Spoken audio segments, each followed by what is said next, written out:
देखिए, इस दूसरे फेज में मोदी सरकार के 6 मंत्रियों की साख भी दांव पर लगी हुई है। उनके भी भाग्य का फैसला होना है और उन 6 मंत्रियों के बारे में कुछ अहम जानकारी हमारे पास है। इसके लिए सीधे ले चलते हैं पूजा के पास।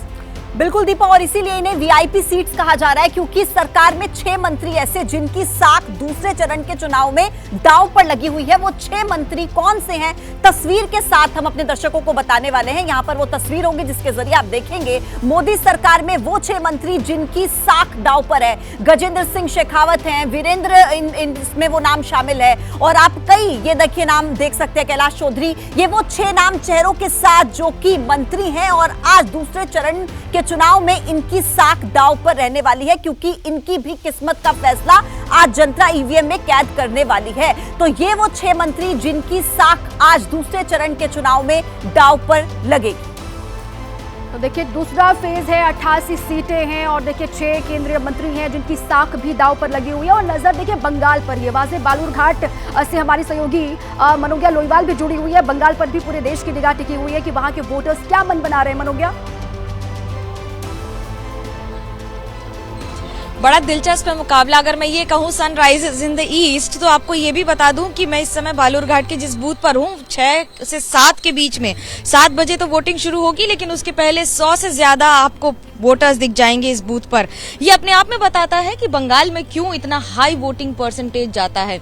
पिछली बार भी जब देश में सबसे ज्यादा यानी कि फर्स्ट फेज में सबसे ज्यादा कम वोटिंग हुई थी, तो भी उसके बावजूद बंगाल में 75% से ज्यादा वोटिंग हुई थी। और उसके साथ इस वोटिंग की प्रक्रिया को अगर हम बताएं आपको, तो ये बता दें कि बालूरघाट महत्वपूर्ण क्यों है। इसलिए क्योंकि ये सुकांतो मजूमदार की सीट है। सुकांतो मजूमदार इस समय वर्तमान में बीजेपी के राज्य के अध्यक्ष हैं, सांसद हैं, और ये वो सीट है जिस पर प्रधानमंत्री और गृह मंत्री दोनों ने कैंपेन किया।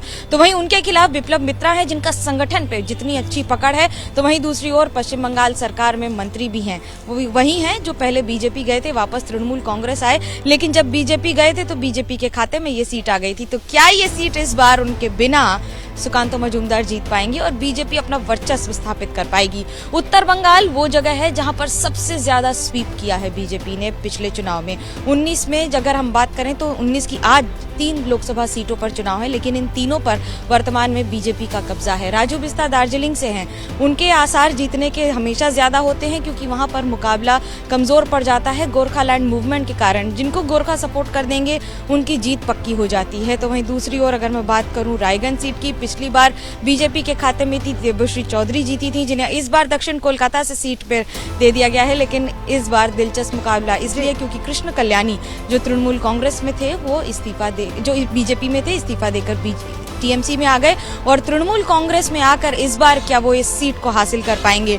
तो 3 सीटों पर मुकाबला है पश्चिम बंगाल में। वोटिंग परसेंटेज गर्मी के बावजूद हमेशा हाई होगा और उतना ही हाई वोल्टेज होगी लड़ाई। पूरे देश में जहां पहले फेज में वोटिंग परसेंटेज बहुत कम रहा था, वहीं बंगाल से मनोज्ञा भी ये जानकारी दे रही है कि वहां से पिछली बार बहुत अच्छा रहा फर्स्ट फेज में, और यही उम्मीद दूसरे फेज से भी की जा रही है कि इस बार भी वोटिंग परसेंटेज वहां पर अच्छा रहेगा।